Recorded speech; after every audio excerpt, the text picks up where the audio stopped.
Mas então, Karina, até já puxando o assunto então pro Palmeiras, já pra gente seguir aqui com o programa, eu vou te dar um exemplo, tá? O Palmeiras, até 2000, se não fosse o Paulo Nobre em 2014, 2013, aliás, o Palmeiras teria falido. Isso é fato. Falida eu não acho, não, mas ia Teria falido sim. Teria falido sim. Com toda certeza teria falido. Porque o Palmeiras não tem o mesmo poder de torcida que tem o Corinthians, por exemplo. Não tem o mesmo número, o mesmo recebimento que tem o Corinthians em relação à torcida, que eu digo. Entendeu? Então, assim, tomaria. Não tem o mesmo rendimento pro lado da torcida, porque a torcida do Palmeiras é menor que a torcida do Corinthians. Não tem o mesmo recebimento, não tinha na época, né? O mesmo recebimento de receitas que tinha Corinthians e Flamengo. Não, acho que até o São Paulo na época era superior a recebimentos que o Palmeiras na época. Então, assim, o Palmeiras ele veio dos anos Vocês 2000. estavam com a corda Tava, no mano, pescoço, aceitando tava qualquer coisa. qualquer Aceitando qualquer coisa. coisa. A nossa maior sorte foi existir um Paulo Nobre. E a partir do momento que o Paulo Nobre entrou, eu escutei, inclusive eu escutei de vocês na época. Ah, quando o Paulo Nobre sair, o Palmeiras vai cair. Não, mas calma aí. Vocês saíram Não, de um não. Paulo Nobre pra Leila. Vai tomar no cu, cara. Aí Calma. você tá de Não, não, não, não, sacanagem. não, não, não. Não, não, não, não. Tem nada a ver uma coisa com a outra. Tem nada a ver uma coisa com a outra. Não tem uma Tem nada coisa a ver com a uma outra. coisa Tá com a de outra. sacanagem? Não tem, não tem. É que vocês têm a visão de vocês. Vocês não Lógico. acompanharam o Palmeiras sempre. Entendeu? O que Acho que aconteceu? O Paulo acompanha, Nobre ele nosso maior. chegou. Paulo Nobre ele chegou, ele deu o dinheiro dele, ele acertou as contas e a partir dali ele instalou uma filosofia dentro do Palmeiras. O Paulo Nobre, eu nunca vi rival nenhum falando, mas o carro-chefe do Paulo Nobre não foi Crefisa, não foi Alexandre Matos em 2015, foi o plano sócio-torcedor do Avante. Que ele instaurou o sócio-torcedor do Avante, ele quis fidelizar o torcedor do Palmeiras, em 2013 ele fez isso. Tanto que se vocês procurarem, vocês vão ver que a camisa do Palmeiras em 2013 não tinha patrocinador. Ele estampou o Avante do Palmeiras na camisa. E a partir dali, se muda a filosofia de um clube, a forma como um clube como um todo pensa. Tanto financeiramente quanto administrativamente e esportivamente falando. A parte e assim, desde quando o Paulo Nobre entrou no Palmeiras, deixou muito claro que futebol é segundo plano. Primeiro plano é arrumar a casa, arrumar o clube, acertar a situação do clube. Tanto que por isso que a gente quase caiu em 2014. É que a torcida só enxerga o esportivo. A torcida não enxerga o todo. E Mas o aí rival também. tem uma cronologia aí, né? Exato. Vamos lá, você pegar e falar assim, o Paulo Nobre tem total mérito porque ele emprestou dinheiro, inclusive emprestar no sentido, não é questão que ele deu dinheiro, ele emprestou e recebeu esse dinheiro posterior ao Palmeiras, certo? Sim, Juros abaixo do valor de mercado. sim, Exato, mas emprestou, não deu. Então aí é um sim, mérito também de uma administração, certo? sim. Beleza. Agora, a questão que o maior mérito que eu vejo é o quê? Ele ter contratado um gerente de futebol que, mano, ele contratou para formar um elenco de 20, ele contratou Mas, Bruno, é 50, isso que eu velho. ia falar, mas era nisso que eu ia chegar. Como Mas que ele contrata 50 para pegar 10 que presta? Não, então, mas Então tem Bruno, muita vamos lá. situação disso de injetar dinheiro e saber gastar. Coisa que eu acho que o Corinthians não faz. Certo? Então, mas esse é o ponto. É o que eu tô falando. Tipo Então, assim, Hoje mesmo quem faz 2013 e isso. 2014, primeiro mandato do Paulo Nobre, 2013 e 2014, ele deixou bem claro para quem quisesse ouvir que ele não ia mover mundos e fundos para melhorar o time. Ele ia melhorar primeiramente o clube. E ele sabia o que ele tinha que fazer. Teve que tirar dinheiro do bolso, teve que fazer um monte de coisa. E a partir do momento que o clube estava organizado, que o clube estava já começando a se estruturar, que foi a virada de 2014 para 2015, que ele decide demitir o Brunoro, trazer o Alexandre Matos, e para o Alexandre Matos ele deu carta branca. E na cabeça do Alexandre Matos é o quê? Cara, o que tá aqui a gente vai ter que limar. Que foi aonde ele começou a contratar 15, 20 cara, entendeu? E para mim, foi a maior contratação do Paulo Nobre em 2015 foi o Alexandre Matos, porque graças ao Alexandre Matos teve a jogada do Dudu, teve a questão do chapéu do Dudu, que ali para mim é onde tem a virada esportiva. Não, mas peraí, tem um ponto aí que você tá esquecendo. Tem um ponto aí que você tá esquecendo, que é a cereja do bolo, além de ter a maior contratação que foi o Alexandre Matos, foi ele conseguir tirar a Crefisa do São Paulo, que a Crefisa estava indo para o São Paulo. Estava praticamente fechada com o São Paulo. Estava praticamente fechada com o São Paulo. E muito torcedor não sabe disso, viu? E tem muito torcedor do São Paulo e do Palmeiras que não sabe disso. A Crefisa estava praticamente fechada com o São Paulo. Exato. Aí fizeram uma situação lá que o Paulo Nobre, ele conseguiu, pelos contatos dele, trazer para o Palmeiras.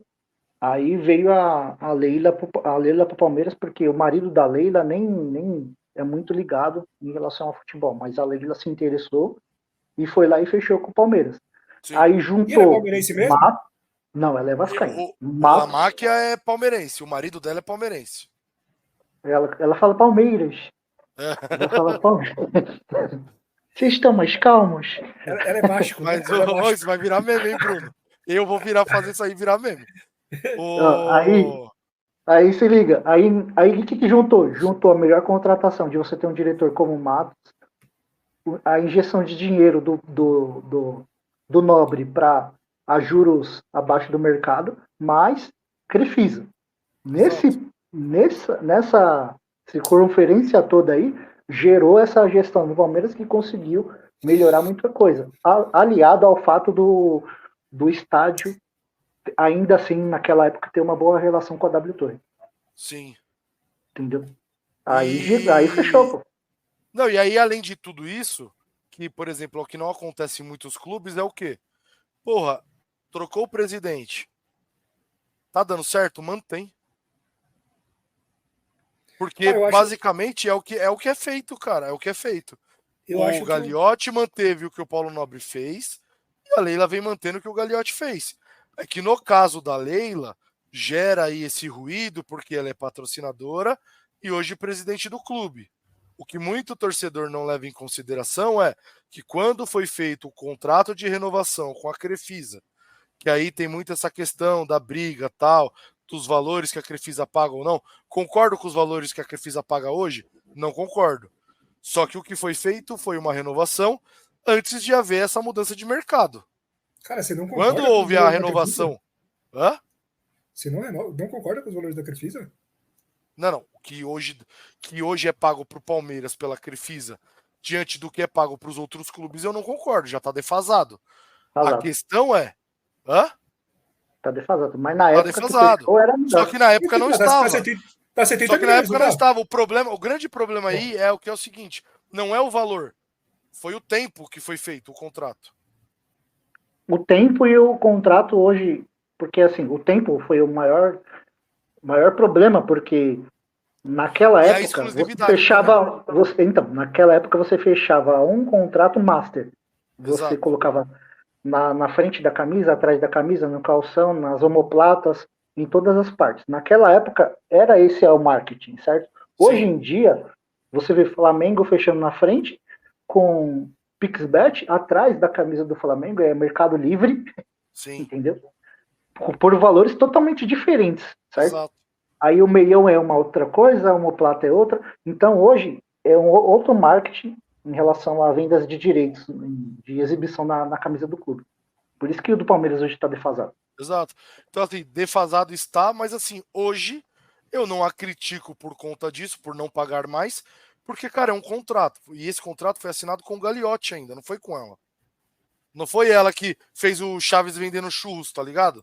Tipo assim, olha, aqui está o contrato do patrocínio. Ela dá a volta na mesa, obrigado, aceito pagar isso. Ela dá a volta na mesa, eu também aceito. Não foi isso que foi feito, cara. A renovação do contrato foi o quê? Foi com o Gagliotti assinou. E aí, cara, tem que esperar o contrato ser findado. Porque quebra de contrato, ainda além de tudo isso, se há quebra de contrato, e aí independente se ela é presidente, independente do que ela do que ela seja, porra, tem multa, caralho. Tem multa. Então, assim, aí eu entro num outro ponto que é o seguinte, que a torcida reclama da Leila. Eu partirei a reclamar. Só antes de salientar uma coisa aqui, Popô. O valor total do patrocínio do Palmeiras hoje é quanto? Eu não estou Se eu não enganado. me engano, é na faixa de 100. Eu ia falar isso, na faixa de 90 a 100. Tá de 100 anuais. Se eu não me engano, é 100 anuais, mas não é tudo. Eu dei uma pesquisada aqui agora, tá um pouquinho abaixo mesmo, porque o Flamengo defasado, mano. total tá 210 defasado. milhões. 210 é o dobro do que o Palmeiras Então, mas aí, arrecada. não sei se vocês ficaram sabendo, a Esportes da Sorte falou que cobre a oferta da Crefisa. Esse é o ponto que eu ia chegar. No final A desse CIMED, ano... a CIMED, sem querer fazer propaganda pros caras, mas assim, Não. a CIMED falou que cobre a Então, da Crefisa. esse é o ponto. Tipo assim, é isso que eu ia chegar, nesse ponto que eu ia chegar. No final desse ano, o contrato com a Crefisa acaba. E aí a Leila já deu entrevista, já deu coletiva, falando que no final do ano ela vai abrir o mercado. Acabou esse negócio de exclusividade. Ela vai fechar com quem pagar mais. Porque todo mundo sabe que ela vai ser reeleita, né, como presidente. Então, assim, aí é que eu acho que tem a virada de chave. Se mantiver Crefisa com exclusividade, pagando abaixo do que o mercado paga, aí merece crítica e merece crítica pesada. Porque aí sim tem aquela questão que eles falam que é o conflito de interesses, entendeu? Porque, Mas até o final do ano... Mas até o ela é final mais do ano não tranquilo, dá né? para reclamar, entendeu? Até o final do ano não dá para reclamar, porque é um contrato que foi assinado vigente desde 2018. Desculpa, desde 2020, que foi quando ela entra, né? Então, tipo, não tem o que fazer. Infelizmente, eu não tenho o que fazer. Agora, mudando um pouquinho assim. Só um ponto, né, em relação. Um off-topic, tá? Só um ponto aqui em relação à dívida, né, que a gente estava falando muito. O Flamengo, ele diminuiu a dívida dele de 227 milhões para 48 milhões, velho. 48 milhões. Ele praticamente não deve para ninguém mais. Agora vai ser mais difícil ainda brigar com os caras. É dívida de rolagem, né? É dívida de rolagem. Praticamente pode ser alguma coisa que eles compraram parcelado ou coisa do tipo. Então, e aí voltando só aqui ao raciocínio para a gente poder seguir com a parte esportiva. 2015 tivemos a virada esportiva do Palmeiras, ok. Aí tem todos os títulos que a gente ganhou, 16, 18, 20, chegou a Abel. Chegou a Abel, aí Leila Abel, pô, pra mim é o casamento perfeito. Por mim, os dois podem ficar lá o resto da vida. Porque a impressão que eu tenho é o Abel só fica enquanto a Leila estiver lá. É a impressão que eu tenho. E aí, não tem... Cara, o palmeirense, hoje eu enxergo... Hoje eu vejo a galera reclamando. Eu entendo que existe pontos de críticas. Mas, porra, reclamar o ponto que a torcida do Palmeiras às vezes reclama, de pichar muro, de bater palma na frente de CT, cara, é inexplicável, não tem explicação. Domingo a gente vai disputar mais uma final. O Palmeiras não sabe o que é não disputar uma final desde 2020. 2020 disputou final, 2021 disputou final, 2022 disputou final, 2023 disputou final, 2024 tá disputando final de novo, mano. Eu não consigo entender o que a torcida reclama. Não consigo mesmo. E se tiver torcedor aí, depois que ver esse vídeo, puder me ajudar a me fazer entender, eu agradeço. Porque eu não consigo entender. Falando da parte... Pode falar, Bruno. Eu acho que eu entendo o torcedor do Palmeiras e, inclusive, eu acho que eles pensam por uma outra percepção. Um tempo atrás a gente até discutiu o fato de, assim, quando a política de contratação do Palmeiras é uma, a dos outros clubes são outra. O Palmeiras tem um perfil de jogador que ele contrata, ele não contrata medalhão, ele contrata jogador de idade baixa para média para estourar. Então, nesse perfil de contratações, quando o resultado... tá mandando coraçãozinho verde para Leila. Ela também fez uma pergunta aí também, que depois é importante. Sim, a gente vai chegar nela e eu coloco na tela. Quando o resultado não vem, ou quando você perde para um rival, o que começa a pipocar na torcida mais apaixonada? É o quê? o Palmeiras não contrata. Perdeu o Danilo, não contrata volante, entendeu? Por isso que tem esses questionamentos, Vini. É porque o Palmeiras segue uma política de contratação diferente dos demais. Sim. Aí, o torcedor normal, ele é acostumado ao quê? Mano, tá ganhando, o que a gente precisa fazer? Precisamos contratar para manter a linha de forte ali, de manter as disputas. Não, então, isso eu entendo. o torcedor, ele recorre a isso, entende? Sim. Não, isso eu entendo. O que eu não entendo é uma discussão que inclusive, eu tive recentemente com amigos palmeirenses, que é assim, cara, eu entendo que tem a necessidade de trazer um cara mais consagrado, um cara que já chega pronto para vestir a camisa e tal. Mas, porra, não precisa foder todo o financeiro do clube para fazer isso. É o que eu penso. Não sou contra, por exemplo, há tempos atrás que a galera tava falando de trazer o Gabigol. Não sou contra de trazer o Gabigol, desde que ele também aceite a política do clube de baixar o salarinho dele. Que ele não vai chegar ganhando o que ele, por exemplo, tá pedindo para ganhar no Flamengo, entendeu? Esse é o meu ponto. Esse é o meu ponto. Meu ponto não é você, eu não sou contra trazer jogador renomado, jogador consagrado, tal. O meu ponto é você pagar 6 milhões de reais por mês por um cara que você não sabe se vai render ou não o que é pago para ele. 6 milhões de reais por mês é loucura. Não, eu chutei alto, tô chutando alto, entendeu? Não, mas vamos dizer que ele esteja pedindo 3, é loucura. É loucura, entendeu? É isso que eu falo, é loucura.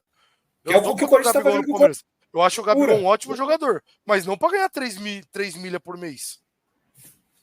Entendeu? Que é o que o Corinthians fez com o Coronado. Loucura.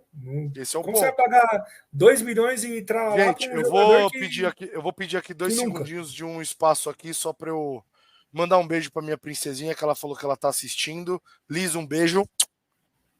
E voltando aqui agora para a final de domingo. E você não me deixou falar para mandar um beijo para sua mulher?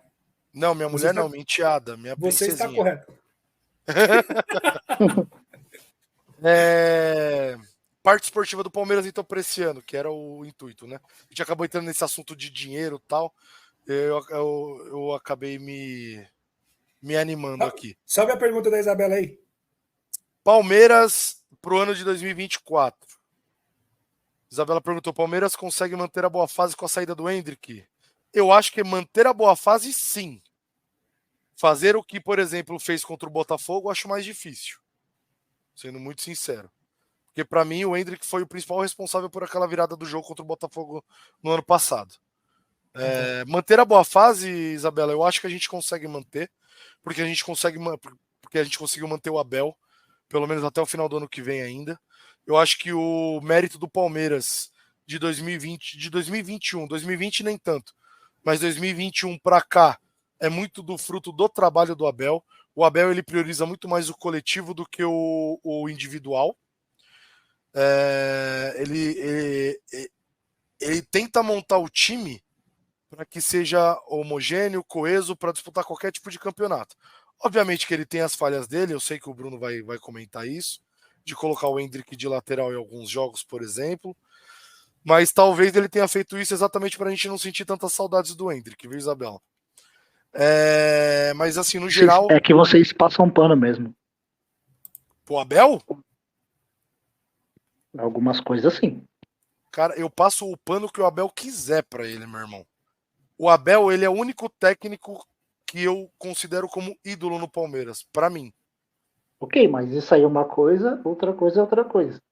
Meu irmão, deixa eu te falar uma coisa. Tipo assim, você fala passar pano, por exemplo, que ele colocou o Endrick para jogar de lateral contra o São Paulo. Foi? Se você foi na final da Supercopa isso, não foi? Se você for por esse ponto, sim. E na semifinal da Libertadores, nas quartas, né? Ali foi um erro. Assim como todo técnico tá plausível de erro. Tem muitos técnicos que erram, tem muitos técnicos que são cobrados e outros técnicos que têm costas largas que não tem o porquê ser cobrado. Ué. Mano, o Abel, qualquer torcedor sabe que o Abel é zica mesmo. Só que ele tem certas atitudes que, se fosse outro treinador em outro clube, não duraria por conta dessas... Mas com o mesmo retrospecto que ele tem? Não com o retrospecto. O que segura ele é o retrospecto, só que... Sim, se for um outro técnico, concordo com você nisso. Mas com o mesmo retrospecto que ele tem, e até as mesmas costas largas. Os torcedores passariam pano da mesma forma. Esse é o ponto. entendeu? Eu acho que assim, não é que a torcida do Palmeiras passa pano pro Abel só porque ele é bonitinho, só porque o sotaque dele é legal de ouvir. Não, apesar de eu achar isso também. Mas enfim, mas tipo, mano, é porque ele já mostrou o que ele pode fazer. Ele É tem que o torcedor confia no que vai dar. Exato, exato. Ele pode É por isso colocar a que mãe dele. Ele vai colocar a mãe dele para pegar os pênaltis na próxima. O torcedor vai falar, beleza, ele sabe o que tá a fazendo. primeira vez que ele fizer isso, o torcedor não vai reclamar, eu te garanto isso. Se ele Sim. fizer isso na segunda e na terceira, aí já muda. Aí já muda. Mas, tipo assim, cara, o Abel ele tem muito crédito nisso. E é graças a isso que eu acho que, tipo assim, o Palmeiras tá na final de domingo. Mesmo não tendo jogando muito bem contra o Novo Horizontino, para mim, nos 90 minutos, juntando tudo, o Novo Horizontino foi melhor que o Palmeiras. Mas o Palmeiras tem essa sina de voltar mal, de data FIFA. Não sei o que acontece, não sei se os caras perdem ritmo, não sei o que acontece. O Palmeiras sempre volta mal de data FIFA, sempre. Pelo menos não perdemos. Muito se fala do Hendrick, mas para mim ontem o principal responsável pelo gol foi o Flaco. O Flaco ontem, qualquer centroavante no lugar dele ali teria tentado o cabeceio pro gol. O Flaco ele mata toda a defesa do Novo Horizontino cabeceando para trás e deixando o Hendrick livre para finalizar pro gol. Fora isso, o brasileiro eu acho que a gente tem grandes chances de chegar na parte de cima. Só tem que ver essa questão, porque por o elenco ser muito curto, e isso é uma coisa que eu não concordo muito, eu acho que o nosso elenco deveria ser um pouquinho maior. Eu acho que isso Mas pode... você acha curto? Eu acho. Eu não acho curto, não. 28 Ele jogadores. deu uma encorpada agora. Não, então, mas eu acho que 28 jogadores pelos campeonatos que o Palmeiras disputa, pelo calendário do brasileiro ser uma porcaria, e tipo assim, e o Palmeiras ele chega na frente em todos os campeonatos, eu acho que isso acaba dificultando, entendeu? Porque Você acha que... você acaba sendo obrigado a priorizar um campeonato mais do que outro. E aí, por Entendi. exemplo, cara, porque tipo assim, a gente perdeu a Libertadores ano passado, a gente vinha bem no Brasileiro, a gente vinha ganhando, empatando o jogo, a gente quase não vinha perdendo. A gente teve um período que a gente perdeu alguns jogos, mas assim, a gente vinha mantendo uma pontuação legal no campeonato. Para se manter ali em Libertadores, tipo vice, terceiro colocado tal, porque o Botafogo estava muito à frente. O Palmeiras só conseguiu fazer a arrancada que fez porque saiu da Libertadores também. Muito tem muito disso também. Ele acabou se livrando de um campeonato e acabou focando mais em outro. Agora, por exemplo, se ele tivesse mantido na Libertadores até a final e posteriormente talvez ganhado, muito provavelmente o Palmeiras não teria sido campeão brasileiro do ano passado. Muito por conta, eu acho que, apesar de ser um elenco muito, muito bom, eu acho que é um elenco muito curto. Eu concordo com você. Eu gosto dos moleques da base do Palmeiras, mas eu acho que se aposta demais neles. Se coloca a responsabilidade demais neles. Entendeu? Eu acho que Cara, eu acho pelo isso menos. Então, é bom por um lado e ruim pelo outro. É bom por um lado porque o próprio jogador ele Você revela.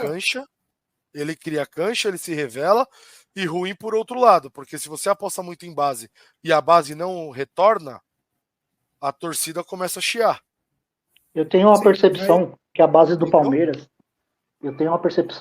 Palmeiras, ela é muito boa quando ela está antes de subir para o profissional. Quando ela chega no profissional, eu tenho a percepção que os jogadores da base eles se acomodam. Não. No sentido assim, a gente vai jogar de vez em quando também, então tá tranquilo, entendeu? Mas Não, eu gostaria de ver mais o Estevão, porque o Estevão para mim é muita bola. Então, esse é o ponto. Por exemplo, eu vou te dar um exemplo, Brunão, do próprio Hendrick. O Hendrick, ano passado, você defendeu muito ele, que ele deveria ser titular desde quando ele surgiu, que ele deveria jogar todos os jogos, isso e aquilo. No final do ano de 2022, quando ele estreia bem, ele faz gol lá na Arena da Baixada, lá no campo do Atlético, entendeu? Ele termina o ano bem, subindo bem, legal. Começa o Paulista, ele começa de titular. O Hendrick, ele não foi destaque em nenhum jogo da primeira fase do Paulista, do ano passado. Ele sentiu o profissional, ele sentiu a camisa, ele sentiu a titularidade, sentiu sim. E aí o Abel tira ele fica um tempinho fora, entrando em alguns jogos, outros jogos não entrava, entendeu? E aí depois aí no segundo semestre ele começa a arrebentar.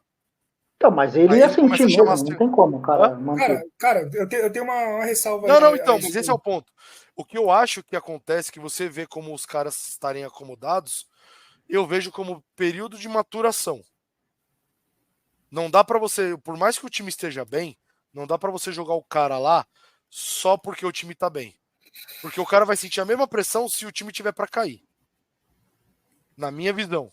O jogador, ele sente a mesma pressão quando o time tá pra cair e quando o time tá lá em cima e tem que se manter lá em cima. É a mesma pressão. Então, tipo assim, pra mim o que o Abel faz, eu acho que às vezes ele demora muito pra lançar os jogadores. Por exemplo, o Luiz Guilherme era pra ter mais rodagem já no time. Entendeu? O Luiz Guilherme é da mesma geração do Endrick. O Estevão eu já não concordo. Porque ele já é uma geração posterior à do Endrick. Gostaria de ver sim, mas não acho que ele tem que entrar todo jogo ainda. Eu acho que tem, por exemplo, tem muitos moleques bons ali à frente dele que poderiam entrar e render. E mostrar o futebol que foi mostrado na base também. Você não acha que a vinda do Rômulo meio que vai retardar essa transição aí? De quem? Do Estevão? O Estevão não é meia, mano. O Estevão é ponta. O Estevão ele joga mais de atacante do que de meia. Voltando ao Não é assunto, meia eu vi pela seleção ele jogando mais de meia. Não, ele não é meia atacante, ele é mais ponta de lança. Ele mais joga pelas laterais, sabe? Basicamente assim, eu não sou muito bom nesse negócio, você é melhor que eu nessa parada de posicionamento. Mas, tipo assim, eu vejo ele muito igual o Endrick, tá ligado? Se você prende o moleque numa posição, ele não rende. Você tem que deixar o moleque solto. Tipo, segundo atacante, igual o Endrick tá jogando com o Flaco hoje, no time. Eu acho que é ali onde é estranho, você né? dá liberdade Tipo, pro cara ser ele, tá ligado? na seleção o Endrick entra como 9 e no Palmeiras ele entra como segundo, mano. Mais Então, livre, mas né? aí é que tá o detalhe. O Endrick ele pode entrar como 9, mas se você pegar no jogo contra a Espanha, por exemplo, a primeira jogada do segundo tempo que o Vini Júnior sai na cara do goleiro, quem armou foi o Endrick. O Vini Júnior disparou pela lateral, o Rodrigo foi pela outra e o Endrick segurou no meio e deu o lançamento pro Vini Júnior. Essa parte de jogar de lateral ajudou ele. Tá. Entendeu? Mas assim, mano, cara, eu acho que pro Palmeiras esse ano reserva boas coisas. Pra mim, na minha visão, mesmo que não ganhe nenhum título, só de chegar já numa final de campeonato, disputar Libertadores, aí acho que a Libertadores vai servir muito de termômetro pro ano do Palmeiras. Caiu num grupinho bem chatinho, mas eu acho que passa, pelo menos da primeira fase. E brasileiro eu acho que é mais do mesmo, cara. Brasileiro é um dos favoritos, é o clube que todo outro rival fala, todo outro clube fala, é o clube a ser batido, é difícil ganhar do Palmeiras na arena, entendeu? Agora tem as rolhas lá no campo, lá não tem mais os plásticos, entendeu? Então, mano, mas eu acho que não muda muito, assim, do Palmeiras.